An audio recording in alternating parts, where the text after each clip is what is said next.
Guys, so in this video we're going to look at monad transformers. So the title for today's video is monad transformers, and I'm going to give you a little bit of an intuition about monad transformers, but the intuition is going to come in the next video.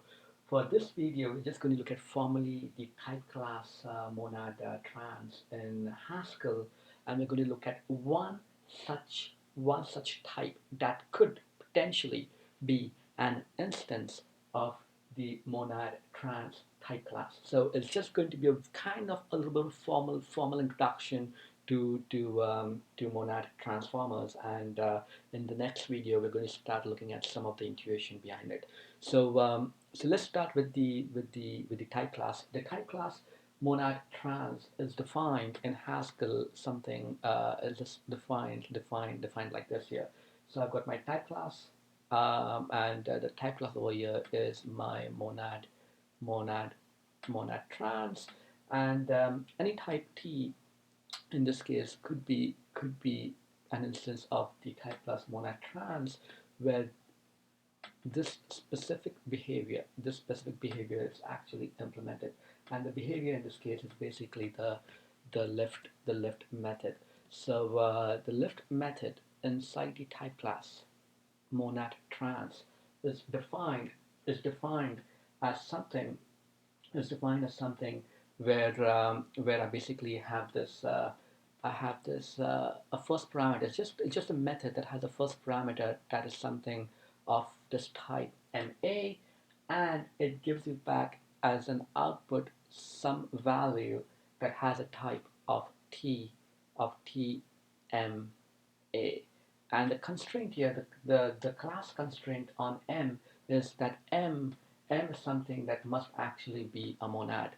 So let me put a class constraint here, and let's use green for that. So I'm just going to put a class constraint that M over here must be a monad.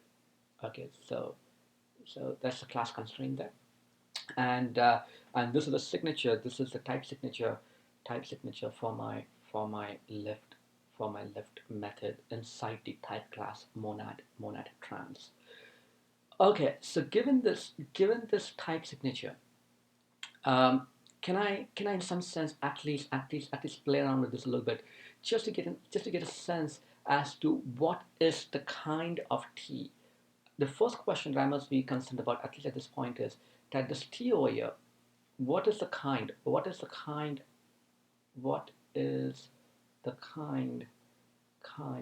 of T? All right, and this is in particular important because if I can figure out what the kind of T is, then it gives me some idea as to what are the types, that could potentially be instances of the type class monad trans, because all I have to look at the specific type, get the kind of the type, and if the kind of the type matches the kind of my T here, then in some sense I know what are these types that could in theory be instances of my monad trans type class. So let's do that. So I'm going to just explore the lift method a little bit in detail here. So let's just use a slightly different color here. So one of the things, at least I know from types here, is that in this type signature, whatever is the kind for MA over here must be a concrete type, and concrete type is represented by a star there. Okay, so the kind for MA is basically a star, and the kind for TMA is also going to be a star. These are concrete types here, MA and TMA. Okay, and again I can say that the kind for A in this case is the kind for A the kind for A is basically a concrete type, is a star, and the kind for M is basically, M is acting as a type constructor that takes in a concrete type and gives back out as another concrete type. And this in some sense does get validated with this class constraint that M must be a monad, because we from one of the previous videos we've already seen that in order for M to be a monad, M must be something that has a type that takes in is a basically a type constructor that takes in a concrete type and gives it back as an output another concrete type. Okay, so which means what is T going to be? So T is basically if I just use slightly different color here. So T in this case is something. T is something. T is another type constructor. It's basically a type constructor that takes in as an input. It takes in as an input some kind of some M, where M has a kind. It has a kind of star to a star. And as a second parameter, it takes an input something that happens to be a parameter, in this case a type variable A, which is a concrete type that is a star. This is what T basically does. It consumes these two parameters, and in return it gives out as an output another concrete type. So what is T going to be in that case? The kind for T is that it takes in two parameters. The first parameter is this type constructor. Okay, right there. That's my first one, and this is my second one over here, and that's my second one. And in return, it basically gives back to me something that is a concrete type, which is again represented by a star there.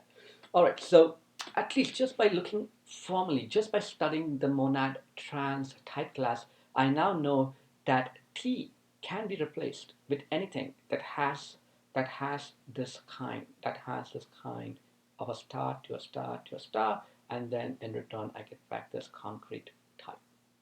Okay, so now what I'm going to do is we're going to look at one such type, and let's say as an example I have a type which is my MaybeT MA. Okay, now again, as I said, right now just looking at a very very formal definition of monad transformers, and I give you the intuition a little bit in my subsequent videos.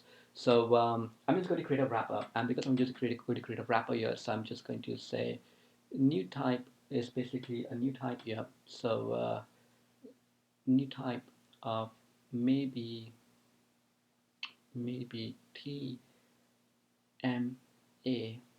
where this is equal to, I have a value constructor, which is in this case maybe of T, and maybe T, and it has a certain field, and the field could be run maybe T, that has a type of, in this case, of M, maybe of A.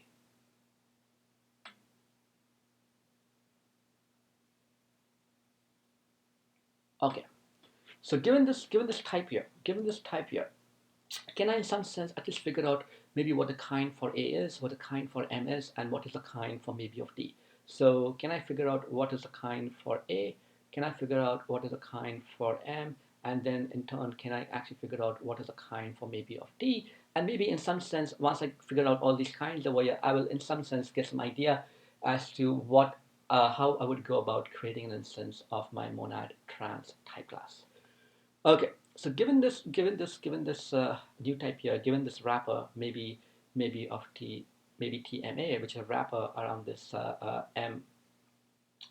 maybe of A, what I'm going to do now is I could play this in multiple ways. If I look at a type constructor, if I start playing with a type constructor directly, so let's look at a type constructor which is maybe T, and what does this type constructor maybe T do? What is the signature for maybe of T? Well, maybe T has a type signature. It has a type signature that it actually takes in as a value. It takes in as a value something that has a type of M of maybe of A, and in return it gives back as an output some value that has a type of maybe TMA.